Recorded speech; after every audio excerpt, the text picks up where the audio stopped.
மாணவர்கள் எவரும் போதைக்கு அடிமையாகாதீர்கள். அடிமையானவர்கள் மீண்டதாக சரித்திரமில்லை. எனவே உங்களையும் சமூகத்தையும் பாதுகாத்துக் கொள்ளுங்கள். உங்கள் நலன் கருதி கல்வி டிவி. வணக்கம் மாணவ செல்வங்களே. ஒரு நாட்டில் சகல வழிகளாலும் கிடைக்கின்ற உற்பத்தியை, இந்த சகல வழிகள் நான் சொன்னேன். என்னென்ன சகல வழி? கைத்தொழில்துறை, விவசாயத்துறை, சேவைத்துறை, தொழில்நுட்பத்துறை என்று சொல்லி சகல வழிகளாலும் கிடைக்கின்ற உற்பத்தியை ஒரு நாட்டின் மொத்த தேசிய உற்பத்தி என்பர். அந்த உற்பத்தியை பண ரீதியாக கணக்கிடும் போது அதை மொத்த தேசிய வருமானம் என்பர். இப்ப விளங்குதா? இப்ப அந்த மொத்த தேசிய உற்பத்தி, எல்லா வழிகளாலும் கிடைக்கிற உற்பத்தியை மொத்த தேசிய உற்பத்தி. அது ஏற்றுமதியின் மூலம் கிடைக்கலாம், இறக்குமதியின் மூலம் கிடைக்கலாம். இறக்குமதியை செலவு நினைக்காதவங்க தனிய செலவு மட்டுமில்லை, அதை இறக்குமதி செய்து பிறையாக விற்பது. அதை பல்வேறு வகை பொருட்களாக்கி விற்கலாம், அல்லது அப்படியே விற்று நயம் பெறுவார்கள். தனிய இறக்குமதியினால தனிய செலவு மட்டும் என்று யோசிக்காதீங்க.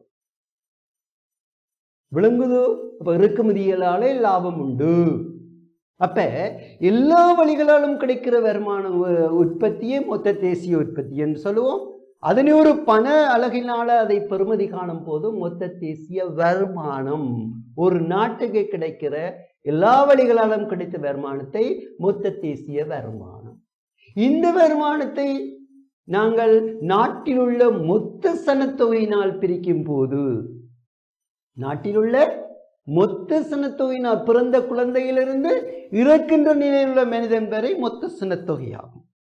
எனவே பிள்ளைகள், ஒரு நாட்டினுடைய மொத்த சனத்தொகையினால் மொத்த நாட்டினுடைய மொத்த வருமானத்தை பிரிக்கும் போது ஒருவர் எவ்வளவு பெறுவார், ஒரு தலை எவ்வளவு பெறுவார் என்பதுதான் மொத்த தலாவீத வருமானம் என்று கூறுகிறோம். தலாவீத வருமானம், ஒருவர் பெறுகின்ற வருமானம்.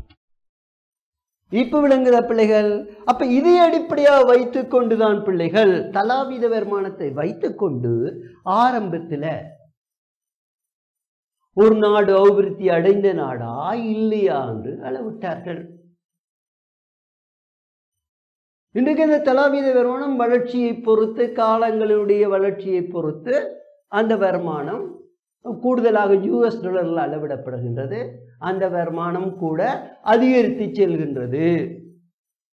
ஆரம்பத்தில் ஒரு அளவு இருந்த இந்த அளவுக்கு மேலே பெற்றால் அவர் வளர்ச்சி அடைந்த நாடு அல்ல அபிவிருத்தி அடைந்த ஒருவர் தலாவீத வருமானத்தை இவ்வளவுக்கு பெற வேண்டும். இன்றைக்கு நாங்கள் பார்த்தோம் என்று சொன்னால் தலாவீத வருமானம் $635 இருந்து பார்த்தோம் என்று சொன்ன பிள்ளைகள், இதுக்கு குறைவாக பெறுகின்ற நாடுகள், வளர்ச்சி அடைந்து வருகின்ற நாடுகள் அல்லது குறை விருத்தி நாடுகள் என்ற அடிப்படையில் இந்த தலாவீத வருமானம் கணக்கிடப்படுகின்றது.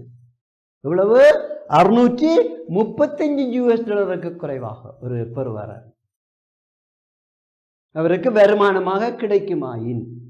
அப்ப நீங்க கேட்கலாம், பிறந்த குழந்தையும் வேலை செய்யுமான்னு உங்களுக்கு சந்தேகம் பெறலாம்.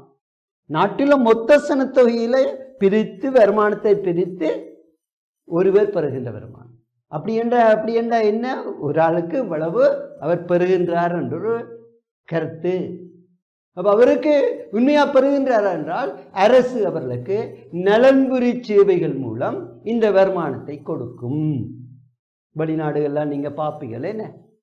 அதே மாதிரி இலங்கையிலும் ஒவ்வொரு நாட்டினுடைய வளர்ச்சிக்கு ஏற்ப தலாவீத வருமானம் கணக்கிடப்பட்டு அவர்கள் வேலை செய்ய வேண்டும் என்றல்ல, வேலை செய்யாதவர்கள், செய்ய இயலுமானவர்களை விட, உழைப்பாளிகளை விட தங்கியிருப்போர், குழந்தைகள், சிறுவர்கள் என்ற அடிப்படையில் நீங்க பார்த்தீங்கன்னு சொன்னால் அவர்களுக்கு இலவச மானிய முறை என்ற அடிப்படையில் அல்ல நலன்புரி சேவைகள் என்ற அடிப்படையில் அவர்களுக்கு பல்வேறு வழியாக இந்த அவர்கள் பெறுகின்ற தலாவீத வருமானத்துக்குரிய பொருட்களோ பணங்களோ அல்லது வேறு எதுவுமோ வழங்கப்படும். இப்ப விளங்குதா? இப்ப பிள்ளைகளுக்கு அப்ப எவ்வளவு பெற வேணும்? $635 குறைவாக பெறுவார்கள். அது அபிவிருத்தி அடைந்த அல்ல குறைவிருத்தி நாடு என்றும். 635 இருந்து பிள்ளைகள் $7,910. எவ்வளவு? $7,910 உள்ள பெறுவாராயின் ஒருவர் அதை நடுத்தர வருமானம் உள்ள நாடுகள் என்று பிரித்திருக்கிறார்கள். தலாவிதம் நடுத்தரமாக உள்ள நாடுகள். இந்த $7,910க்கு மேல் US மேல் ஒரு நாட்டில் ஒருவர் தலாவீத வருமானமாக பெறுவாராயின் அது அபிவிருத்தி அடைந்த நாடு, வளர்ச்சி உச்ச வளர்ச்சி அடைந்த நாடு என்று கணிப்பிட்டிருக்கிறார்கள். இந்த அப்ப தலாவீத வருமானத்தை வைத்து கொண்டு ஒரு நாடு அபிவிருத்தி அடைந்ததா அடையாததா என கணிப்பிட முடியும். அப்ப நீங்க கேட்கலாம், பணம் மட்டும், அந்த பணம் எப்படி வந்தது என்று நீங்கள் யோசிக்க வேண்டும். வானத்தால் விழுமா அந்த பணம்? இல்லை. அந்த நாட்டுக்கு சகல துறைகளாலும் கிடைக்க பெற்றிருக்கும் பொருளாதாரம், கைத்தொழில், தொழில்நுட்பம் மற்றும் சமூக தொடர்பாடல்கள், என்ன கைத்தொழில், விவசாயம், சேவைத்துறை, அடுத்தது தொழில்நுட்பம். இந்த அனைத்து துறைகள் மூலம் தான் ஒரு நாடு வருமானத்தை பெறுகின்றது. அப்ப சும்மா இருந்து கொண்டு மந்திரத்தாலேயோ பெறுவதும் அல்ல, பானத்தால் அந்த வருமானம் விழுவதும் அல்ல.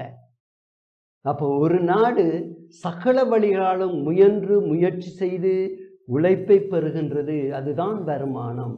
அவ்வாறு பெருமாயின் அந்த வருமானத்தின் பொறுத்து தான் தலாவித வருமானம் அளவிடப்படுகின்றது. என்ன அப்ப தலாவித வருமானம் கூடி காணப்பட்டால் அந்த நாடு சகல துறைகளிலும் வளர்ச்சி அடைந்திருக்கின்றது. எனவேதான் அதிகமான வருமானம் கிடைக்கப் பெறுகிறது என்ற நினைவு உங்களுக்கு இருக்க வேண்டும். நீங்க விளங்கி கொள்ள வேண்டும் பிள்ளைகள். அப்படியாயின் ஒரு நாடு குறைந்த தலாவித வருமானத்தை பெறுமாயின் அந்த நாட்டில் மேற்சொன்ன இந்த துறைகள் எல்லாம் நன்கு வளர்ச்சி அடையாததுனால வருமானம் குறைவாக காணப்படுகின்றது. இப்ப விளங்குதா பிள்ளைகள்? எனவே தலாவித வருமானத்தை வைத்து கொண்டு ஒரு நாடு அபிவிருத்தி அடைந்ததா இல்லையா என இப்ப ஆரம்ப காலத்துல அளவிடப்பட்டது. இது விளங்குதா பிள்ளைகள்? ஓகே, அடுத்ததுக்கு போகும். தலாவீத வலு சக்தி நுகர்வு. என்ன வலு சக்தி என்ற என்ன பிள்ளைகள்? வலு சக்தி என்பது இந்த நாங்கள் எரிபொருட்களாக பயன்படுத்துவது மட்டுமின்றி எல்லாம் இயங்குவதற்கு நாங்கள் தேவையான சக்தி. அது எரிபொருள் சக்தியாகவும் இருக்கலாம், மனித சக்தியாகவும் இருக்கலாம், அல்லது அது வளங்களில் நீங்க படிச்சிருப்பீங்கள், மீளா வளங்கள், அதே மாதிரி மீளும் வளங்கள் என்று படிச்சிருப்பீங்க. அதேமாரி நீங்கள் பார்க்கலாம் புதிய வளங்கள் என்று நீங்கள் படிச்சிருப்பீங்கள். அது உயிருள்ள வளங்கள், அதாவது எடுக்க முடியாத வளங்கள். சில நேரங்கள் அவை இலவசமாக கிடைக்கக்கூடிய வளங்களாக இருக்கு. அது இடத்தை பொறுத்தது. சந்திரமண்டலத்தில் போய் நாங்கள் காற்றை தேட முடியாது. அதே நேரத்தில் எடுக்க முடியாமலும் இருக்க வேண்டும், மீண்டும் மீண்டும் தோன்றுவதாக இருக்க வேண்டும். இனிய வளங்கள் எல்லாம் முடிந்துவிடும். உதாரணமாக கனிய வளங்கள் எல்லாம் நிலத்தை கீழே இருக்கும், எங்களால் திறந்து பார்க்க முடியாது, அது எப்ப முடியுதோ தெரியாது. என்ன பானை என்றால் பெட்டி என்றால் திறந்து பார்க்கலாம் எவ்வளவு பணம் இருக்குண்டு, பானை என்றால் திறந்து பார்க்கலாம் எவ்வளவு சூறு இருக்குண்டு. நிலத்தை திறந்து பார்க்க முடியுமா பிள்ளைகள்? முடியாது. அது இருக்கிற அளவுக்குத்தான் நாங்கள் எடுக்க முடியும். எப்ப முடிவடையுதோ தெரியாது. தோன்றுவதற்கும் அது கோடி ஆண்டுகள் செல்லும், ஒவ்வொரு கனிய வளங்களும் தோன்றுவதற்கு. அப்ப அதுக்குள்ள இருக்கிற சில வளங்கள் சக்தி வளங்களாக பயன்படுத்தப்படுகின்றன, எரிபொருள் சக்தி வளங்களாக பயன்படுத்தப்படுகின்றன. அதுல நாங்கள் அதைத்தான் வலு சக்தி என்று கூறுகின்றோம். ஒன்றை இயக்குவதற்கு பயன்படுகின்ற இந்த வலுக்களை நாங்கள் சொல்கிறோம். சக்தி வழங்குனர். இந்த வளங்கள வலு சக்தி நுகர்வு என்று சொல்லும் போது கூடுதலாக நாங்கள் இந்த எரிபொருளைத்தான் நாங்கள் கூடுதலாக சொல்லுகின்றோம். எரிபொருட்களாக பயன்படுத்தப்படுகின்ற இந்த கனிய வளங்களை நாங்கள் குறிப்பிடுகின்றோம். அப்படி பார்த்தோம் என்று சொன்னால் ஒரு நாட்டில் எவ்வளவு பேர் இந்த எரிபொருளை சக்தியா வளங்களாக பயன்படுத்துகிறார்கள்? அப்ப அதிக பேர் பயன்படுத்துவதா இருந்தால் எல்லார்ட்டையும் இயந்திரங்கள் உண்டு. அது மோட்டார் வாகனங்களா இருக்கலாம், அல்லது சைக்கிளா இருக்கலாம், அல்லது இயந்திரங்களாக இருக்கலாம், கைத்தொழில் உற்பத்தி செய்வதற்கான இயந்திரங்களாக இருக்கலாம், அல்லது போக்குவரத்தில் பயன்படுத்தக்கூடிய பெரிய விமானங்கள் இருந்து கப்பல்கள் இருந்து சாதாரணமான மோட்டார் சைக்கிள் வரையான இருக்கலாம். அதே நேரத்தில் என்னென்ன இயக்குவதற்கு எங்களுக்கு சாதாரணமாக இந்த அடுப்பு வீட்டில் அம்மா அப்பா பயன்படுத்துகிற குக்கரில் இருந்து என்ன, அல்லது விறகு அடுப்பில் இருந்து எவ்வளவு தூரம் ஒரு நாட்டில் எவ்வளவு இது செலவழிகிறது என்று பார்த்தோம் என்று சொன்னால் அதுக்காக எவ்வளவு நாங்கள் செலவிடுகின்றோம். அது பண ரீதியிலையும் பார்க்கலாம், அல்லது இந்த எவ்வளவு அது சக்தி வளங்களை நாங்கள் பயன்படுத்தின அளவு ரீதியாகவும் பார்க்கும் போது கூடுதலாக ஒரு நாட்டில் பயன்படுத்தப்படுமாயின் வள சக்திகள் பயன்படுத்தப்படுமாயின் அந்த நாடு வளர்ச்சியடைந்த நாடாக நிச்சயமாக கொள்ளலாம். ஏனென்றால் அந்த அளவுக்கு பயன்படுத்துகிறா எல்லாட்டையும் வசதி இருக்குன்னு தான் பிள்ளைகள் கருத்து. பயன்படுத்தக்கூடிய எல்லாட்டையும் வசதி உண்டு. அப்போ வசதியாக வாழ்ந்தால் அந்த நாடு வளர்ச்சியடைந்த நாடாக இருக்கு. எல்லாரும் பயன்படுத்துகிற அளவு இந்த சக்தி அளவு குறைவாக காணப்படுது என்று சொன்னால் என்ன காரணம்? 2 காரணங்களை சொல்லலாம். ஒன்று, மக்களிடையே வசதி இல்லை. 2வது, அந்த நாடும் அந்த வளங்களை பெற்று கொடுப்பதற்கும் அந்த நாட்டிட்ட வசதி இல்லை. நாட்டிட்ட அந்த வலு சக்திகளை பெற்று நிலத்தீர்களை பெற்றுக் கொடுப்பதற்கோ அல்லது புதிய சக்தி வளங்களை கண்டறிவதற்கோ அந்த நாட்டால வசதி இல்லை. அந்த நாட்டிட்ட எனவேதான் கண்டறியப்படாமல் இருக்கிறது. அது ஒரு பக்கம் இருக்கும். இன்னொரு பக்கத்தால் அப்படி இருந்த போதிலும் கண்டறிந்தாலும் அதை பயன்படுத்துவதற்கா மக்கள்கிட்ட வசதி இல்லை. 10 மோட்டார் சைக்கிள் 2 ஒரு வீட்டில் பார்க்கலாம். அண்ணன் தம்பி இருந்தால் எல்லாட்டையுமே மோட்டார் சைக்கிள், 4-5 கார். வெளிநாட்டில் நீங்கள் பார்க்கலாம், அதை விட மோசமாக இருந்துச்சு. சிறுவர்கிட்ட இருந்து பெரியவர்களையும் கார் இருக்கும். சில பணக்காரர்கிட்ட கோடியில் விமானங்கள் கூட தனிப்பட்ட ரீதியில் வச்சிருப்பார்கள். கப்பல் ஓடுவார்கள், ஏற்றிறக்கின்ற சாமான்களை கடலில் ஏற்றிறக்கின்ற கப்பல்கள் எல்லாம் வைத்திருப்பார்கள். மிகவும் கோடீஸ்வரராக சாதாரண எல்லாருமே அநேகம் பேர் இருப்பார்கள். அப்படி என்ன யோசனை? அந்த நாடு அவ்வளவு தூரம் எல்லாவற்றிலும் வளர்ச்சி அடைந்திருக்கிறது. எனவே தான் இவர்கள் எல்லாரும் வசதியாக வாழ்கிறார்கள், கோடீஸ்வரர்களாக இருக்கிறார்கள், தனி விமானங்களை கார் மாறி வச்சு பயன்படுத்துகிறார்கள் என்றால் அந்த நாட்டுக்கு வெற்றி இயக்குவதற்கு இந்த வலு சக்தி அவசியம். நுகர்வு என்றால் நாங்கள் பெற்றுக்கொள்வது நுகர்வு என்று சொல்லுவோம். இப்போ உள்ள பிள்ளைகளுக்கு அது இதை அடிப்படையாக வைத்துக்கொண்டும் தலாவித வலு சக்தி நுகர்வு வைத்துக்கொண்டும் ஒரு நாடு அபிவிருத்தி அடைந்ததா இல்லையா என்பது கண்டறியப்பட்டது. இது நாங்கள் பார்த்துட்டோம். மொத்த தேசிய உற்பத்தியை உங்களுக்கு சொல்லிட்டு அடுத்தது 1000 மக்களுக்குரிய வானொலிகள். இன்றைக்கு வானொலி என்றால் உங்களுக்கு என்னென்று தெரியுமோ தெரியாது.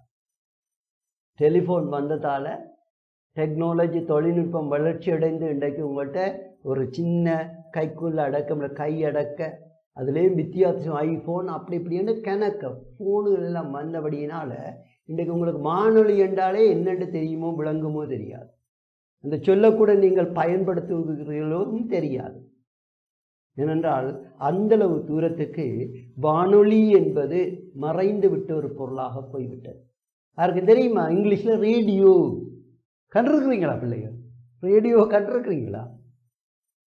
இன்றைக்கு உங்கள்கிட்ட எல்லாமே ஐஃபோன், ஏன்னா உலகமே இந்த ஃபோனுக்குள்ளேயே இருக்குது. அப்போ உங்களுக்கு ரேடியோ என்றால் என்னென்ற சொல்லுக்கூட இன்றைக்கு பயன்படுத்துகிறீங்களோ தெரியாது. வானொலி என்பது பிள்ளைகள் ரேடியோ நீங்கள் பார்க்கலாம், கண்டும் இருக்க மாட்டீர்கள். எங்கட காலத்தில் அதுதான் வானொலி தான், டிவி எல்லாம் வரல. வானொலி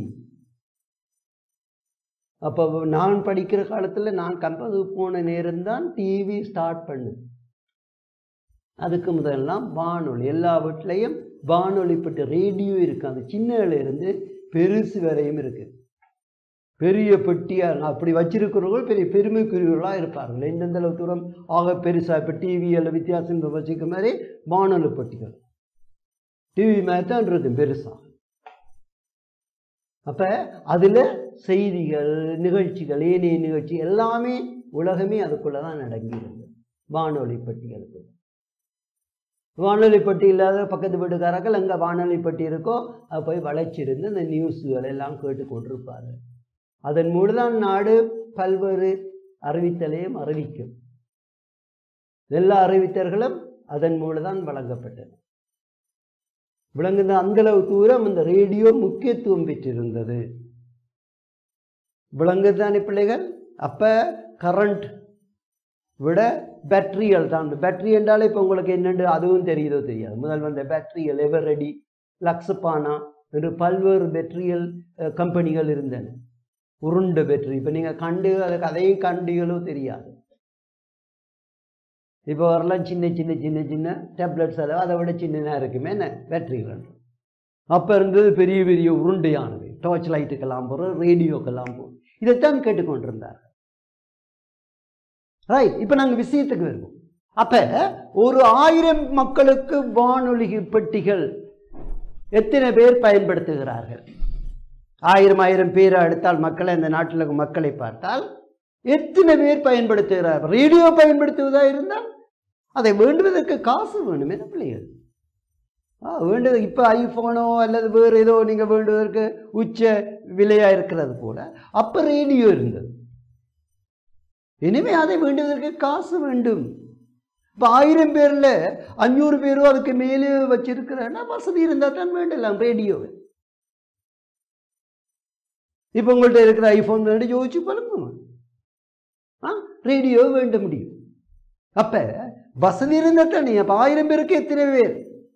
10 பேர் தான் பயன்படுத்துகிறார். என்னோடது 100 பேர் தான் பயன்படுத்து. என்னோடத்துல 500 பேர் 1000 பேர் 500 பேர் ரேடியோ வச்சிருக்காரு. என்னோடத்த 700 பேர் ரேடியோ வச்சிருக்கிறார்கள் என்றால் அப்போ 1000 பேரில் 6 கூட வச்சிருக்கிறார்களோ அந்த நாட்டில் வசதி படைத்தவர்களாக இருக்கணும்.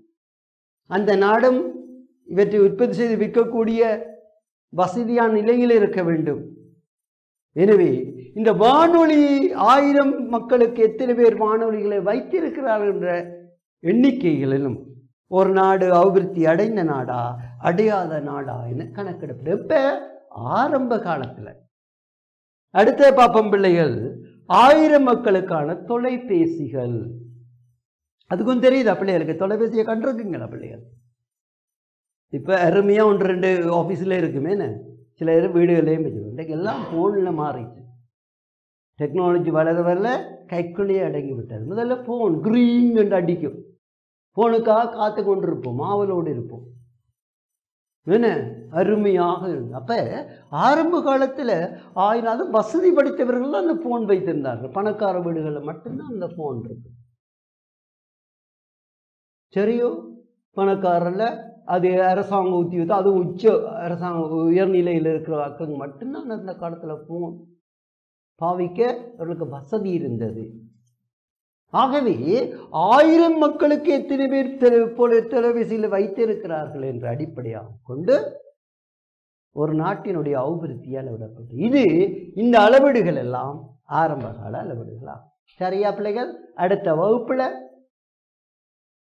நாங்கள் புதிய அளவீடுகள் என்ன அபிவிருத்திக்கு சுட்ட நிலை என்பதை அடுத்த வகுப்பில் நாங்கள் பார்க்கும் வரை நீங்கள் இதை வடிவாக விளங்கி கொள்ள வேண்டும், படிக்க வேண்டும் பிள்ளைகள். அம்மா அப்பாட சொல்ல கிட்டு மிகவும் நல்ல பிள்ளைகள், நீங்கள் நல்ல பிள்ளைகள் தான், உற்சாகமாக இருந்து படிக்கணும் என்று கூறி உங்களிடமிருந்து விடைபெறும் ஆசைன்னா ஏமிக் மியூசிக். வணக்கம் பிள்ளைகள், நன்றி. கல்வி டிவியில் புத்தம்புது நிகழ்ச்சிகளை உடனுக்குடன் பார்த்து மகிழ எமது ஃபேஸ்புக் மற்றும் யூடியூப் பக்கத்தை லைக் செய்யுங்கள்.